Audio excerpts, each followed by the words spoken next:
बिस्मिल्लाहिर्रहमानिर्रहीम अल्लाहुम्मा सल्लि अला सय्यिदिना व मौलाना मुहम्मद व अला आलि सय्यिदिना व मौलाना मुहम्मद कमा सल्लैता अला इब्राहीम व अला आलि इब्राहीम इन्नका हमीदुम मजीद।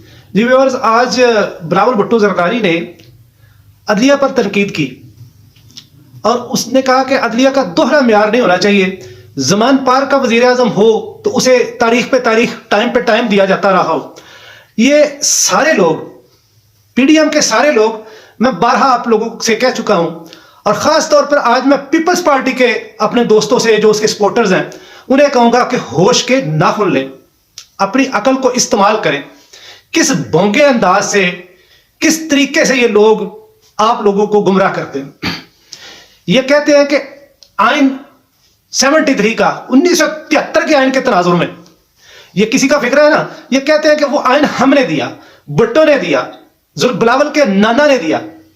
तो उस आइन को पामाल आज कौन कर रहा है? उसको कदमों नीचे दबा कौन रहा है? कदमों से मसल कौन रहा है? बिलावल भुट्टो। जो उसका वारस कहलाता है वही उसको पामाल कर रहा है। इलेक्शन से भाग कौन रहा है? पीडीएम भाग रहा है। ये अदलिया का दोहरा म्यार वो क्या क्यों रहा है? आपको गुमराह क्यों कर रहा है? ज़मान पार्क में रहने वाला वजीर आजम, एक्स प्राइम मिनिस्टर, जिसको आप लोगों ने गोलियां मरवाई, आपका वजीर आजम। जरदारी कहता है ना शहबाज शरीफ नवाज शरीफ का वजीर आजम नहीं, मेरा वजीर आजम है, वो उसका वजीर आजम है। तो उस वजीर आजम का नाम लिया इमरान खान ने FIR में, राणा सनाउल्लाह का नाम लिया उसने। तो इसका मतलब है आपका वजीर आजम तो वो शहबाज शरीफ है जिसने एक्स प्राइम मिनिस्टर पर गोलियां चलवाई।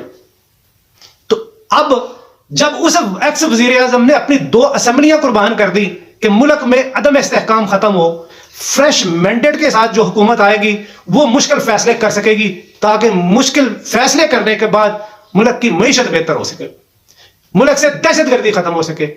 ये 3 इश्यूज है ना, पॉलिटिकल अदम इस्तेहकाम, मईशत और सिक्योरिटी, तीनों इशू को एड्रेस करने के लिए उस एक्स प्राइम मिनिस्टर ने कहा कि फ्रेश मैंडेट जरूरी है।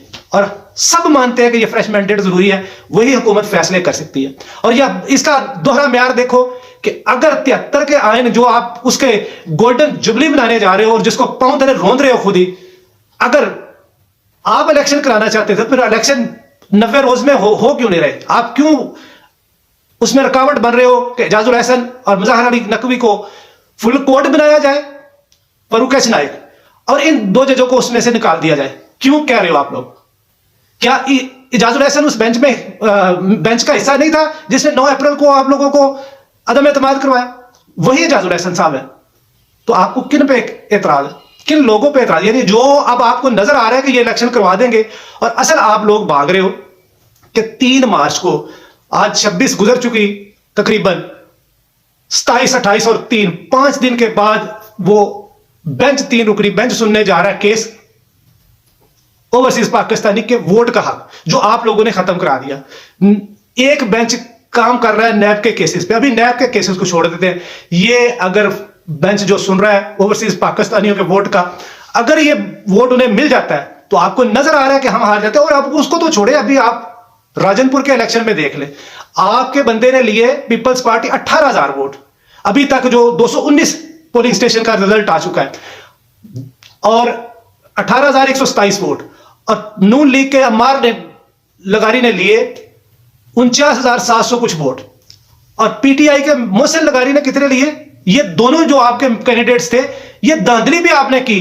ये जो आपने केयर टेकर बनाया, पीटीआई के तो इसमें इनपुट ही नहीं है, ये आप लोगों ने केयर टेकर बनाया। ये जरदारी का बच्चा है मोहसिन, ये जो केयर टेकर वजीर आला है, और इलेक्शन कमीशन भी आपकी बात मानता है, नवाज शरीफ की बात मानता है, भाजपा की बात मानता है, तो आपके बंदे हैं ना। तो आप लोगों ने जो लगाया हुआ है, वो इलेक्शन कमिश्नर हो या केयर टेकर वजीर आला हो, इसके होते हुए जो आपने प्री पोल रिगिंग की और ड्यूरिंग पोल रिगिंग की, इसके बावजूद दोनों पार्टियों के वोट मिला ले तो 68,000 बनते हैं अभी तक। अभी 18 पोलिंग स्टेशन के रिजल्ट आने बाकी हैं, और अभी वो 83,400 कुछ की उसकी लीड है। यानी तकरीबन वो 15,000 की लीड से आप दोनों से मिला के भी वोट उसके 15,000 वोट ज्यादा है।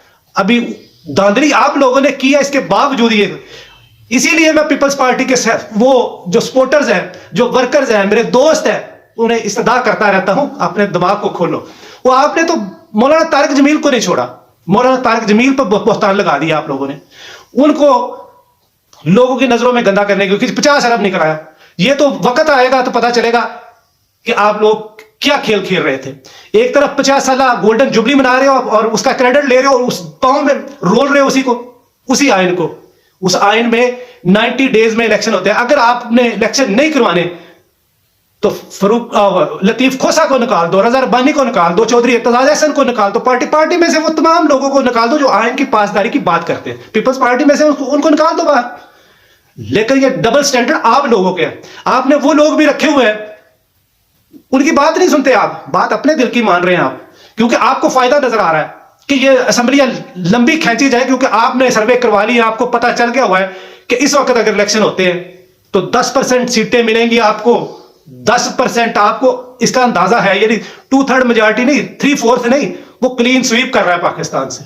उसका रास्ता रोकने के लिए आप नहीं, आपके मामे चाचे भी आपके साथ हैं, अंदरूनी बैरूनी मामे चाचे आपके साथ हैं, जो मसलसल ये सोच रहे हैं कि हम मैनिपुलेट करते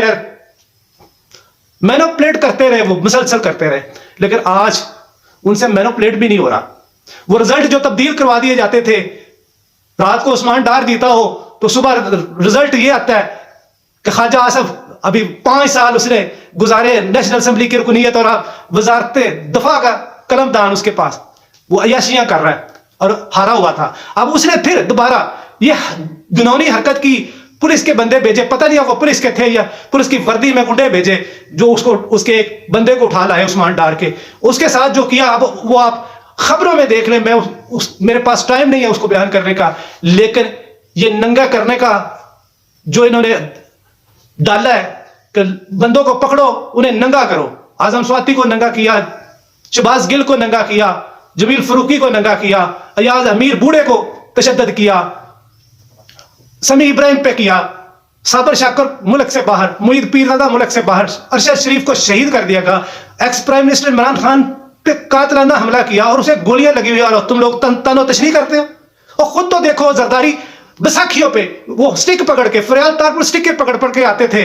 डॉक्टर आसम लेटा रहा अस्पताल में, मुसलसल लेटा रहा, मुझे ये हो गया, मुझे ये हो गया। शहबाज शरीफ को कभी कैंसर, कभी इस्तिस्ना दी जाए उसे कैंसर है, उसको कमर में दर्द है, और ये अदालतों में आते थे। वो तो फिर अदालत में आया ना, पेशी दी उसने। अब 28 को 2 दिन के बाद 28 को वो पेश हो रहा है ना इस्लामाबाद में। वो मर्द का बच्चा है, लीडर है, लीडर। आपकी तरफ गीदड़ नहीं है, लीडर है। आप तो भगौड़े हो। बड़ा नेल्सन मंडेला है, 4 हफ्ते के लिए गया था इलाज कराने, प्लेटलेट्स गिर गए थे, 4 साल हो गए, वापस नहीं आया। उस वक्त किसकी हुकूमत थी? जब उस पर केस बना उसकी अपनी हुकूमत थी। जब उसको निकाला गया वो इल्जाम लगाता है इमरान खान पे, उसकी अपनी हुकूमत थी।